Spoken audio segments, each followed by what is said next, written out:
आज मेरे बेटे की शादी थी।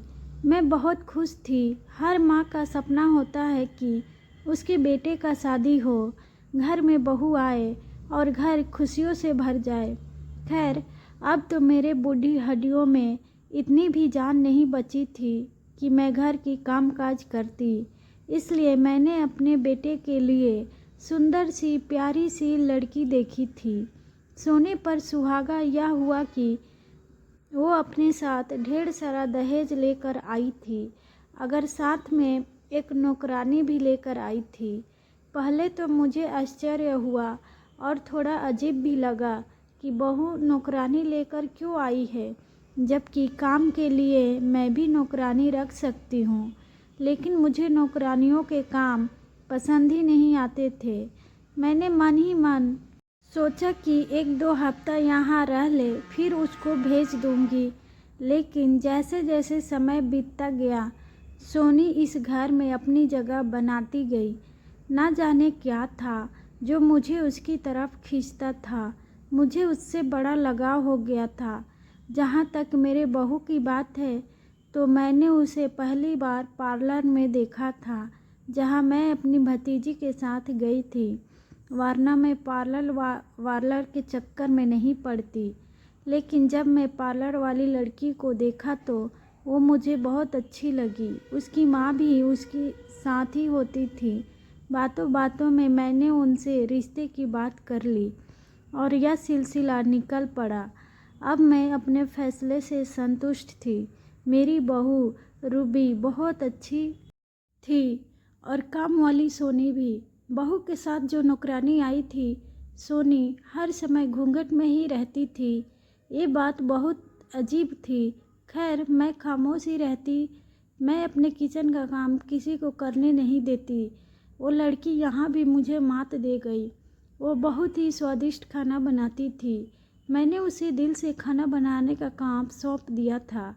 अब मुझे बहुत आराम था।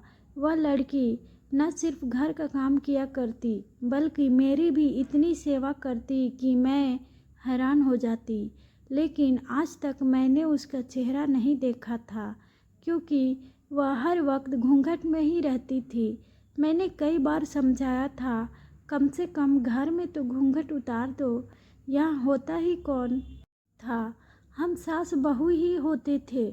बाकी बेटा सुबह सुबह ऑफिस ही चले जाता था और शाम को घर लौटता था। लेकिन वो मेरी बातों से बहुत घबरा जाती थी। उसके हाथ भी कांपने लगते थे। मेरी बहू उसके सामने आकर खड़ी हो गई। माँ, इसे कुछ मत कहना, ये अपना चेहरा किसी को नहीं दिखाती, बहुत ही शर्मीली है। वो बहुत अच्छी है, इसे घूंघट में ही शांति मिलती है, इसलिए आप इसे कुछ भी मत कहना। सोनी के जाने के बाद मेरी बहू मेरे पास आकर बैठ गई और धीरे से बोली, माँ जी, हमें इसका चेहरा देखकर करना ही क्या है, जब हमें इतना सुख दे रही है। घर शीशे की तरह चमकता है, खाना भी स्वादिष्ट बनाती है। मैंने देखा है देर रात तक आपके पैर भी दबाती है। कहीं ऐसा ना हो कि हमारी बातों से तंग आकर नाराज़ हो जाए और काम छोड़कर चली जाए। तो फिर आजकल ऐसी नौकरानी कहाँ मिलती है। बहू की बात पर मैं चुप हो गई थी, लेकिन मेरा दिल अजीब अजीब तरीके से धड़क रहा था। भला औरतों के सामने घूंघट क्यों। ऐसे ही समय बीतता गया। एक रात मेरी आंख खुली और मैं पानी लेने के लिए किचन की तरफ जाने लगी। तभी मैंने देखा कि सोनी किचन के बगल वाले कमरे में कुर्सी पर बैठी हुई थी और उस कमरे का दरवाज़ा खुला हुआ था। मेरी नज़र अब सोनी पर थी। वो इस तरह से बैठी थी कि उसका चेहरा दूसरी तरफ था, लेकिन देखने से ऐसे मालूम पड़ रहा था कि इस वक्त वो घूंघट में नहीं थी। मैं बेसब्री से इंतज़ार करते हुए वहाँ पर खड़ी हो गई कि शायद उसकी एक झलक मुझे दिखाई दे दे। तभी अचानक वो उठ खड़ी हो गई और दरवाजे की तरफ मुड़ गई। जैसे ही उसके चेहरे पर तुम्हारी नज़र पड़ी तो मैं गिरते गिरते बच गई, यहाँ तक कि मेरी रूह तक कांप गई। भगवान, ये तो तभी अचानक से मुझे जोर की खांसी आ गई और मैं तुरंत पानी का गिलास मुंह को लगा दिया। लेकिन तब तक सोनी की नज़र मुझ पर पड़ चुकी थी। वो भी घबरा गई और कमरे के अंधेरे कोने की तरफ भागकर खुद को मेरी नज़रों से छुपाने की कोशिश करने लगी। लेकिन तब तक मैं उसे देख चुकी थी। तब से मैं बहुत चिंतित थी। सारी रात मैंने कांटों पर गुजारी थी। मैंने पूरी रात सो नहीं पाई थी। ये सब क्या था? आखिर ऐसा कैसे हो सकता था? मैं सुबह का बेसब्री से इंतज़ार कर रही थी। मैं बस यही चाहती थी कि उसको बहू के सामने खड़ा करके उससे सारा सच उगलवाऊं। लेकिन मैं चाहती थी कि एक बार मेरा बेटा ऑफिस चला जाए, फिर मैं अपने बहू से पूछूं कि यह सब क्या है। मेरे बेटे की इसकी भनक भी लग जाती तो वो उसे उसी वक्त तलाक दे देता। तलाक क्या, शायद वो गुस्से में आकर रूबी को जान से ही मार देता। बात ही इतनी बड़ी थी कि कुछ भी हो सकता था। मैं नहीं चाहती थी कि मेरे बेटे की घर उजड़ जाए। मैं रूबी को शक का फायदा देकर सच जानना चाहती थी। लेकिन मैंने पहले ही सोच लिया था कि अगर इसमें उसकी थोड़ी सी भी गलती नज़र आई तो मैं खुद ही उसे तलाक दिलवा दूंगी। मुझे कुछ समझ में नहीं आ रहा था कि कसूर किसका है। अब बहुत ही सब कुछ बता सकती थी। मेरा दिमाग काम नहीं कर रहा था। मेरी बहू रूबी उठ चुकी थी। उसने नाश्ता किया और अब अपने कमरे में चली गई। मेरा बेटा अपने ऑफिस चला गया था। सब कुछ जानने के यही सही वक्त था। मैं तुरंत अपने बहू के कमरे की तरफ चली गई और दस्तक देकर अंदर चली गई। बहू अपने अलमारी में कपड़े रख रही थी। वो आश्चर्य से मेरी तरफ देखने लगी। मैंने कमरा बंद कर दिया और उसके बेड पर बैठ गई और उससे पूछा कि आखिर ये क्या बात है? मेरे घर में तुम दोनों कौन सा खेल खेल रही हो? सोनी कौन है? सोनी का आखिर में राज क्या है? आज मैं सच जान कर रहूँगी। अगर तुमने मुझे सच ना बताया तो मेरी बात सुनकर रूबी मेरे कदमों में गिर गई। माँ जी, मुझे माफ़ कर दो। इसमें मेरी कोई गलती नहीं है। आखिर यह सब क्या बात है? मुझे पूरी कहानी बताओ। वो मेरी बात सुनकर बहुत डर गई। माँ जी, मैं आपको सब कुछ बताती हूँ, लेकिन पहले आप यह वादा करें कि विशाल को इसकी खबर होने नहीं देंगे, वरना देखो रूबी बेटा, अब मुझे सच बताओ। मैं सच जानने के बाद ही फैसला करूँगी। मेरी बात पर उसने अपने आंसू पोंछे और मुझे अपनी कहानी सुनाने लगी। उसने कहा कि मैं खाते पीते घर से थी। हम 3 भाई बहन थे। बड़ी बहन का शादी 3 साल पहले हो गई थी। तब से वह देश से बाहर रह रही थी। उसके बाद मैं और मेरा छोटा भाई चिंटू, मैं कॉलेज जाती थी और चिंटू स्कूल जाता था। हम बहुत खुश थे कि अचानक पापा को बिजनेस में घाटा हो गया और हमारा आर्थिक स्थिति बहुत ख़राब हो गई।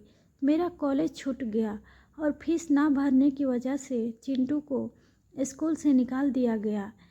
पिताजी बिजनेस में डूब गए थे। किसी रिश्तेदार ने भी नहीं पूछा। ये बिल्कुल सच है कि हर कोई आपका तब तक साथ देता है जब तक आपके पास पैसा होता है। पिताजी ने अपना कर्ज चुकाने के लिए अपना घर बेच दिया। कर्ज चुकाने के बाद कुछ पैसे बच गए थे तो उन्होंने उन पैसों से एक छोटा सा घर किराए पर ले लिया और उसका 6 महीने का एडवांस दे दिया गया और घर में 2 महीने का राशन भर दिया। अब केवल कुछ हजार ही बचे थे, वो भी कब तक चलते। मेरे पास कोई डिग्री नहीं थी जिसके बदौलत मैं नौकरी करती, इसलिए मैंने पड़ोस के बच्चों को ट्यूशन पढ़ाना शुरू कर दिया। लेकिन वह कुछ 100 रुपये काफ़ी नहीं था। पिताजी का तबीयत खराब रहने लग गया था। वो पहले से ही दिल के पेशेंट थे और अब तो हालात के बोझ ने उन्हें और अधिक कमज़ोर कर दिया था। बड़ी बहन को हमने कुछ नहीं बताया था कि वह परेशान ना हो। एक दिन मैं स्कूल में इंटरव्यू देने गई, लेकिन वहाँ भी निराशा हाथ लगी क्योंकि मेरी शिक्षा कम होने के कारण वे मुझे 2000 रुपये की पगार में रखना चाहते थे, लेकिन इस महंगाई में 2000 रुपये से क्या होता है। मैं बाहर आ गई और तेज़ तपती धूप में बस स्टॉप पर बैठकर बस का इंतज़ार कर रही थी और मुझे अपने बेबसी पर रोना आ गया। आंसू गालों से फिसलती जा रही थी कि किसी ने मुझसे पूछा कि क्यों रो रही हो। मैं चौंक गई और अपना सिर ऊपर उठाया तो मैं डर गई, क्योंकि वह एक अजनबी आदमी था और हमेशा मुझे यहाँ बैठता देखकर घूरता रहता था। लेकिन आज उसकी इतनी हिम्मत देखकर मैं डर गई थी और मैं वहाँ से उठ गई और दूसरी जगह सिमट कर बैठ गई। लेकिन वह वहाँ भी आ गया और मुझसे रोने के कारण पूछने लगा कि मैं क्यों रो रही हूँ। मैंने उससे कहा कि वो चला जाए और मुझे मेरे हाल पर छोड़ दे, लेकिन वह नहीं गया और कहने लगा कि मैं अपना पार्लर क्यों नहीं खोल देती। मैं उसकी बात सुनकर हंस पड़ी और बोली, उसके लिए तो लाखों रुपये चाहिए और मेरे पास तो इतने भी पैसे नहीं हैं कि मैं किसी पार्लर में कोर्स कर सकूं। इसे सीखने के लिए भी पैसे लगते हैं। ये सुनकर अपनी जेब से कागज़ और कलम निकाला और कागज़ मेरी ओर बढ़ाते हुए, ये मेरा नंबर है, इसके बारे में सोच लो, फिर मुझे फ़ोन करना तो मैं तुम्हारे लिए पैसे लाकर दे दूँगा। मैंने वह कागज़ उसके हाथ से ले लिया और वहाँ से उठ गई, क्योंकि तभी मेरी बस आ गई थी। घर पहुँचने के बाद मैं वह सारी बात भूल गई। रात को जब मैं बिस्तर पर लेटी हुई थी, तभी अचानक मेरे दिमाग में एक ख्याल आया और दिन भर की सारी बात मुझे याद आ गया कि मैं कैसे बस स्टॉप पर बैठकर रो रही थी। तभी वहाँ वो अजनबी आ गया।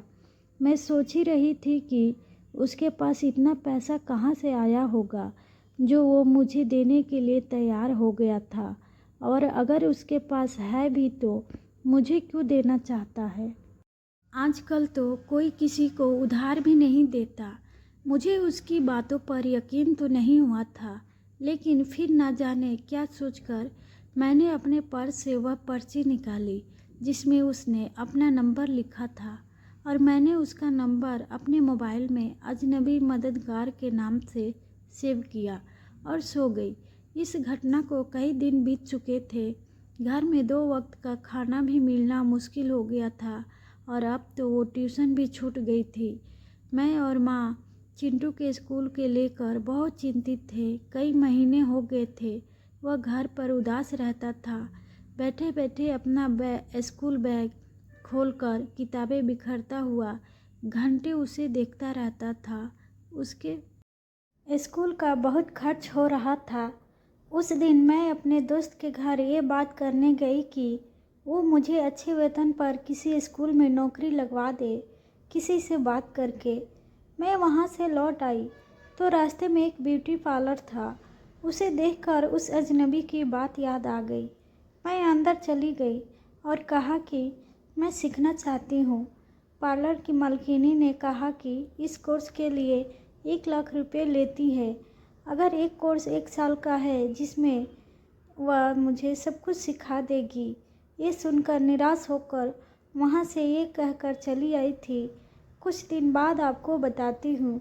लेकिन मैं 1 लाख कहाँ से लेकर आती, मेरे पास तो 10,000 भी नहीं थे। खैर, मैं घर आ गई और कुछ देर बाद उस अजनबी का नंबर मिलाया। उसने मेरा फ़ोन काट दिया और खुद ही कॉल किया और पूछा कि क्या मैं वही लड़की हूँ जो उस दिन बस स्टॉप पर मिली थी। मुझे आश्चर्य हुआ कि उसने मेरी आवाज़ सुने बिना कैसे पहचान लिया, लेकिन मैंने उसे कुछ जाहिर किए बिना ही कहा कि हाँ, मैं वही लड़की हूँ जो उसे बस स्टॉप पर मिली थी, और पूछा कि वह मुझे पैसे कहाँ से देगा, जबकि वह खुद बहुत गरीब है। ये बात सुनकर हंसने लगा और बोला कि तुम्हें पैसे से मतलब है जो तुम्हें मिल जाएंगे, बोलो कितने चाहिए।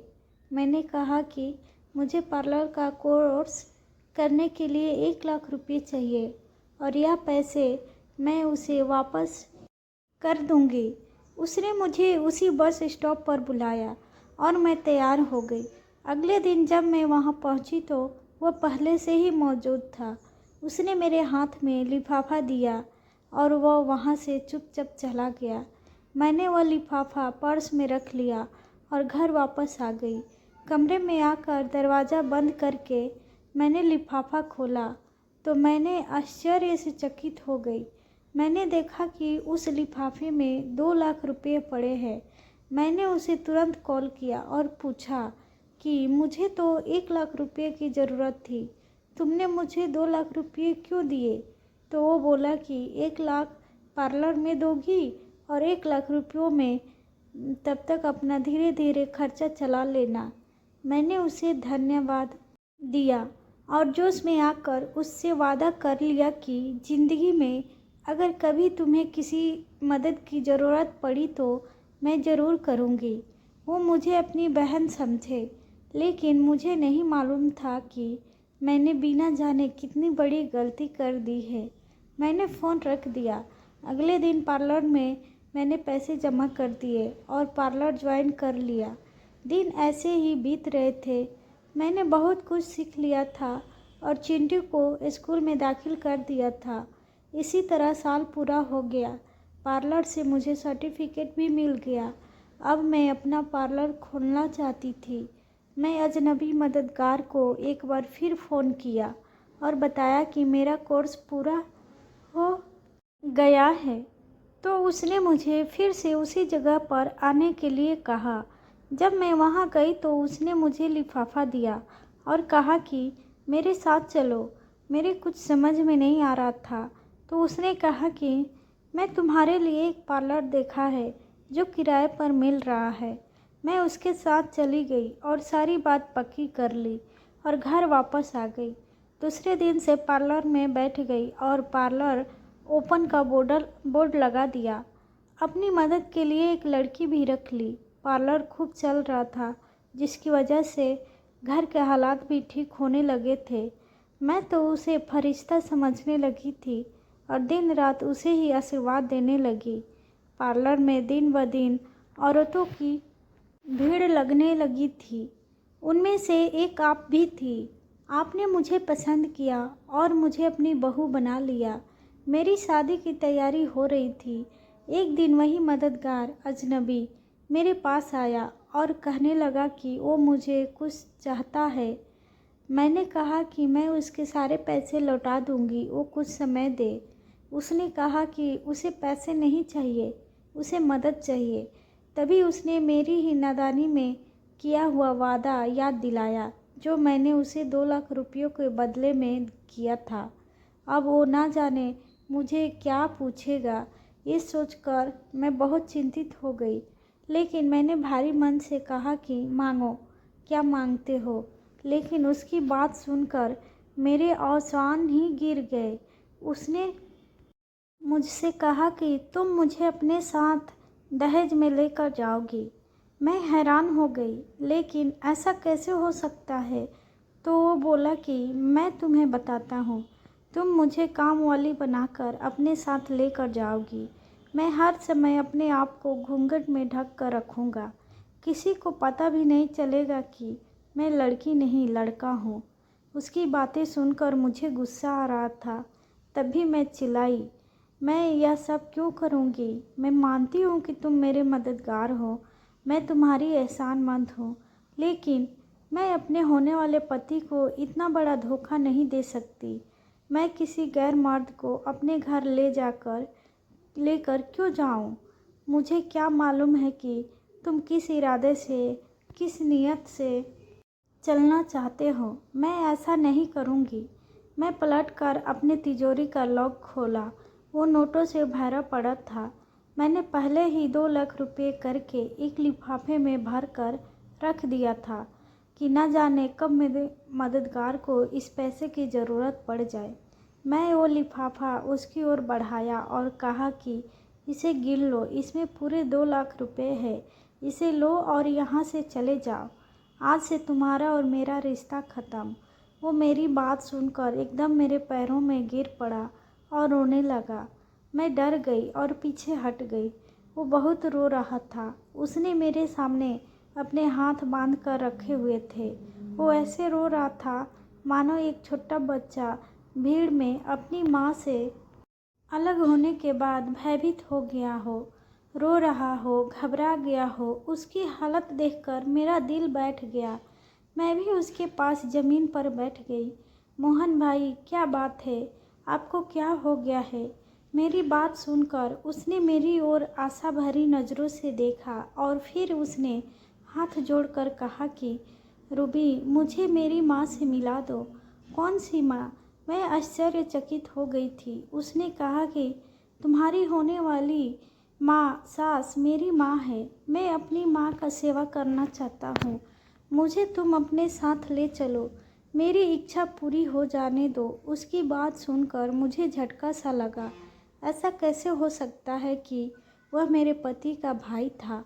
अगर वह मेरे सास का ही बेटा है तो वो अपने ही घर में इस तरह चोर दरवाजे से क्यों जाना चाहता है? मेरे मन में कई सवाल उठ रहे थे। तब वह बोला, मैं जानता हूँ कि तुम मेरी बातें सुनकर हैरान हो गई है। यह भी सोच रही होगी कि अगर मैं सच कह रहा हूँ तो फिर सीधे तरीके से घर क्यों नहीं चला जाता। मजबूरी है रूबी बहन। वो भी अभी अभी भी रो रहा था। रोते रोते वह अपनी ज़िंदगी की कहानी सुनाने लगा था। जब मैं पैदा हुआ था ना, तो मेरी माँ खुश नहीं हुई थी क्योंकि ससुराल वाले उन पर बहुत जुल्म करते थे। तुम खुद ही सोचो कि एक लड़की शादी करके अपने ससुराल चली जाए और जल्द से पेट से भी हो जाए तो वो कितनी खुश होती है। उसको लगता है कि आने वाला बच्चा ससुराल में उसके कदम और मजबूत कर देगा। लेकिन मेरे जन्म के बाद मेरी माँ के पैर मजबूत नहीं हुए थे, बल्कि उन्हें डांट पड़ती थी। मेरी दादी मेरी माँ को 1 मिनट के लिए बर्दाश्त नहीं करती थी। ये बहुत अच्छा होता कि मेरा बाप अस्पताल के बेड पर ही मेरी माँ को तलाक देकर चला जाता। हालांकि इसमें मेरी माँ की कोई गलती नहीं थी ना, यह तो भगवान की इच्छा थी कि उसने मुझे ना तो लड़का बनाया और ना ही लड़की। मेरे लिए तीसरा लक्षण चुना। मोहन का बातें सुनकर मैं सदमे में आ गई थी, जबकि वह खुद ढीला पड़ता जा रहा था। उसके आंसू नहीं रुक रहे थे। जब नर्स ने माँ को बताया कि आपके घर में थर्ड जेंडर ने जन्म लिया है, तो माँ ने आंखों ही आंखों से उनसे मिन्नतें की थी। वो भी माँ का दुख समझ गई और चुप हो गई। पिताजी को बधाई दी कि आपके घर में तो बेटा हुआ है। हर कोई खुशी से फूला नहीं समा रहा था। हर कोई मेरी माँ के आगे पीछे कर रहा था, जबकि वह चुपचाप कोने में बैठी आंसू बहा रही थी। जब भी मैंने माँ को देखा वो रोती रहती थी। मुझे नहीं पता कि उसने मुझे घर वालों से छुपाकर कैसे बड़ा किया था। मैं किसी को कुछ भी पता नहीं चल सका था। माँ मुझे लड़कों वाले कपड़ा पहनाती थी। लड़कों वाले स्कूल में भी मेरा एडमिशन लिया था। लेकिन मेरा दिल गेंद बल्ले से नहीं, बल्कि अपनी छोटी बहन चांदनी की चूड़िया से खेलना चाहता था। मुझे माँ की चूड़िया अच्छी लगने लगी थी। उनके गहने सब बहुत अच्छा लग रहा था। मैंने माँ की लाल लिपस्टिक उठाई और अपने होठों पर लगा ली और बाहर आंगन में चला गया। मेरी दादी लोट-पोट कर होकर हंस रही थी। दादी ने माँ को बुलाया और कहा कि तुम्हारा मोहन तो लड़की बन गया है। उस दिन मेरी माँ हाथ पकड़कर कमरे में लेकर गई। कमरे का दरवाज़ा बंद करके मुझे पिताजी की बेल्ट से खूब पीटा था। मेरा शरीर नाजुक था। मैं केवल 6 साल का बच्चा ही था। मेरे बदन पर बेल्ट के निशान पड़ गए थे। मैं बहुत चीखा था, लेकिन माँ को मुझ पर जरा सा भी दया नहीं आई थी। जब मेरे शरीर से खून बहने लगा तो उनका हाथ रुक गया। अब तो वह मुझे भी ज़्यादा रोने लगी थी। हम दोनों माँ बेटे रो रो कर थक चुके थे।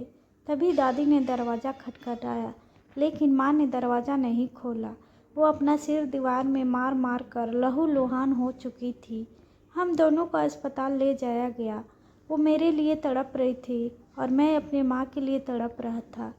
मैं कई दिनों तक अपनी माँ की दर्द को याद करके रोता रहता था और माँ तो हर वक्त हाथ जोड़कर मुझसे माफ़ी मांगती रहती थी। उस दिन माँ ने मुझे समझाया कि अगर मैंने दोबारा ऐसी हरकत की तो पिताजी मुझे ऐसी जगह पर छोड़ आएंगे जहाँ मुझे रोज़ इसी तरह पीटा जाएगा। उस दिन के बाद मैंने ऐसे करने के बारे में सोचा भी नहीं। कई बार मेरा दिल तो चाहता था, लेकिन मैंने दिल को रौंद डाला। कई साल बीत गए, मैं माँ की पिटाई भी भूल गया था, लेकिन वह हर वक्त जो सबक सिखाती थी उसे मैं एक कान से सुनता था और दूसरे कान से निकाल देता था। लेकिन एक दिन मैंने अपने जीवन की सबसे बड़ी गलती कर दी। मुझे याद है, जब मैं 10 साल का हुआ तो घर पर एक छोटी सी जन्मदिन की पार्टी के बारे में सोचा। माँ ने मेरे लिए सबसे अच्छी पैंट शर्ट चुनी थी, लेकिन मैंने चांदनी की इस्त्री की हुई फ्रॉक पहनी थी। जब मैं माँ की लिपस्टिक लगाकर केक काटने के लिए बाहर निकला तो सब हंस रहे थे। माँ भी हंस दी थी और मेरे सिर पर हल्के से थपथपाया और कहा कि तुम्हारी मजाक करने की आदत पता नहीं कब जाएगी। फिर वह मुझे कमरे में ले गई और मुझे दोबारा तैयार करते समय बहुत रोई थी। मैंने कारण पूछा तो बोली कि तुमने बहुत गलत किया है। अगले दिन माँ मुझे बाज़ार लेकर गई, लेकिन वह बाज़ार तो नहीं था। वो मुझे एक दूर शहर में लेकर गई। छोटे और अंधेरी गलियों से गुजरते हुए वो मुझे घर में लेकर गई, जहाँ सभी तृतीय पंथी थे, बात बात पर ताली बजाते थे। मुझे बहुत घबराहट हो रही थी। मैंने माँ का हाथ हिलाकर कहा, माँ यहाँ से चलो, मेरा यहाँ दम घुट रहा है। लेकिन पता नहीं, वह एक बुजुर्ग से गुरु के बगल में बैठकर बातें कर रही थी और रो रही थी। गुरु ने मुझे अपने पास बुलाकर कहा कि आज से मैं ही तुम्हारी माँ हूँ। मैं फिर से माँ का हाथ कंधा हिलाया और कहा, माँ यहाँ से चलो, घर जाते हैं। मेरा दिल अनजाने भय काँप रहा था। फिर वही हुआ जिसका डर था। मेरी माँ उठी और बाहर चली गई। मैं उनके पीछे भागा था, लेकिन गुरु के शिष्य ने पकड़ लिया। मैं चीखता रहा, चिल्लाता रहा, लेकिन माँ ने पीछे मुड़कर नहीं देखा था। मेरा नन्हा सा दिल काँप रहा था। मैं बहुत बेबस था। मेरे दुर्बल शरीर में इतना बल कहाँ था कि मैं उनके हट्टे कट्टे शिशुओं से अपने आप को छुड़ा पाता। मैं पूरी रात चिल्लाता और रोता रहा। गुरु मुझे प्यार से समझाती रही, लेकिन उनकी बातें समझने की उम्र नहीं थी ना। सुबह सुबह माँ मुझसे मिलने के लिए चली आई। उनसे लिपट कर एक बार मैं फिर से बहुत रोया था। माँ ने मुझे अपने हाथों से खाना खिलाया था और चली गई थी, मेरे किसी भी सवाल का जवाब दिए बिना। मैं माँ से यह भी वादा किया कि आज के बाद लिपस्टिक पाउडर को कभी हाथ नहीं लगाऊंगा, लेकिन वह चुप ही रही। जब गुरु मुझसे प्यार करती थी तो मुझे उनसे घिन आती थी। मैं सबसे अकेले बैठा रहता और अपने घर वालों को याद करके रोता रहता था। एक दिन गुरु मेरे पास आकर बैठ गई। मैं रो रहा था तो वो भी रोने लगी। उन्होंने मुझे बताया कि उनके माँ बाप तो पैदा होते ही उन्हें एक ऐसी जगह पर छोड़कर चले गए थे कि उन्हें तो अपने माँ बाप का पता भी नहीं था, ना ही कभी कोई उनसे मिलने आता था। गुरु ने मुझसे कहा था कि मैं उनके जैसा ही हूँ, मुझे अब उनके साथ ही रहना पड़ेगा। तभी मुझे बहुत गुस्सा आया था। मुझे यहाँ आकर 1 महीना हो गया था। माँ ने मुझे बताया था कि सब मुझे याद करके बहुत रोते हैं, लेकिन माँ ने उनसे झूठ बोलकर रखा था कि मैं गुम हो गया हूँ। मुझे उस दिन पता चला कि इन सब के पीछे मेरी माँ का ही हाथ था। वो मुझे अपने साथ रखना ही नहीं चाहती थी। समय के चलते मैंने समझौता करना सीख गया था।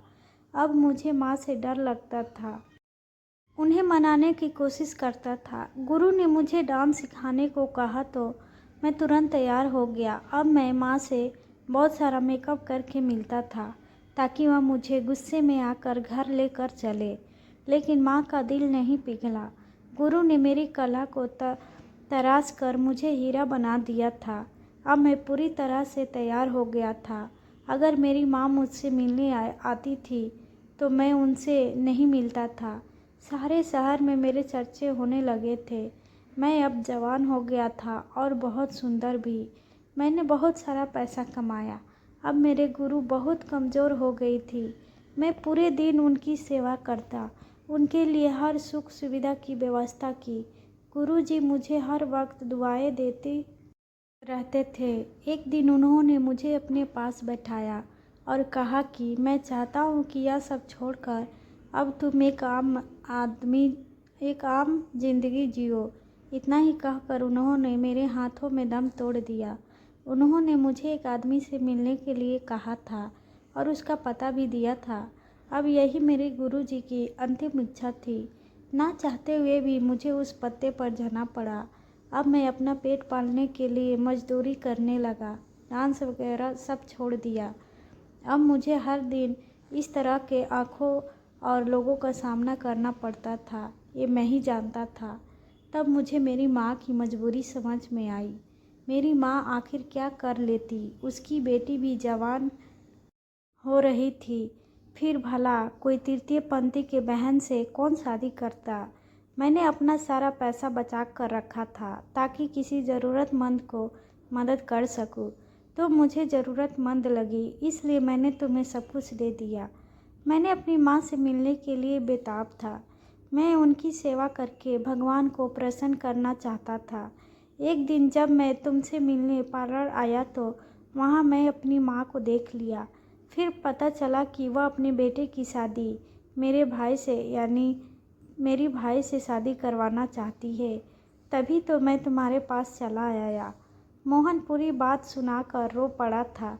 मैं भी रोती रह गई थी। माँ जी की बातें सुनकर मैं खुद को रोक नहीं पाई थी। क्या मैं गलत किया? मेरी बहू मुझसे सवाल कर रही थी, जबकि मैं तो ज़मीन में गड़ सी गई थी। मैंने अपनी बहू को गले लगाया और बहुत रोई। मुझे मेरा छोटा बेटा मोहन बहुत याद आ रहा था। उसे कितनी कठिनाइयों के सामना करना पड़ा था। मैं भागकर उसके कमरे में गई तो अपना सामान पैक कर बैठा हुआ था। मुझे देखकर वह मेरे पैरों पर गिर पड़ा। मैंने उसे उठाया और उसके सामने हाथ जोड़कर अपने सारे गलतियों को कबूल कर लिया था। मैं गिड़गिड़ाकर उससे माफ़ी मांगी थी। मुझे माफ़ कर दिया था। मोहन मेरे सीने से लग गया और बच्चों की तरह फूट फूट कर रोने लगा था। फिर वह मुझसे अलग हुआ और अपना सामान उठाकर चलने लगा। उसका बैग हाथ से छीनकर कहा कि वो मेरे साथ रहे। वो घबरा गया और बोला, माँ, मैं आपका जीवन कठिन नहीं बनाना चाहता हूँ। फिर जब मैंने बोला तो मुझे लगा कि मेरी आवाज़ कहीं किसी गड्ढे से आ रही है। जिंदगी तो मैं तुम्हारी कठिन बना दी थी। लोगों का डर मुझ पर इतना हावी हो गया था कि मैं भगवान के क्रोध को भूल ही गई थी। अगर भगवान क़यामत के दिन मुझसे पूछे कि बेटा और बेटी मैंने दी है तो तुमने रख ली, लेकिन मैंने अपने पसंद से खास बंधा दिया तो उसे धुतकार दिया, तो मैं क्या जवाब दूंगी? मुझे मेरे भगवान के सामने बेइज्जत होने से बचा दे बेटा। मैंने मोहन के सामने हाथ जोड़ दिए तो वो बैग फेंक कर मेरे गले लग गया। मैंने सारे इलाके में मिठाइयाँ बांट दी कि मेरा गुमशुदा बेटा वापस आ गया है। भगवान का लाख लाख शुक्र है कि उसने मुझे मेरी गलती सुधारने का मौका दे दिया था। दोस्तों, उम्मीद करती हूँ कि आपको हमारी कहानी पसंद आई होगी। कहानी पसंद आई है तो वीडियो को लाइक करें और चैनल पर नए हैं तो चैनल को सब्सक्राइब करें और नोटिफिकेशन बेल को ज़रूर दबाएं ताकि अगली अपडेट सबसे पहले आपको मिले। धन्यवाद दोस्तों।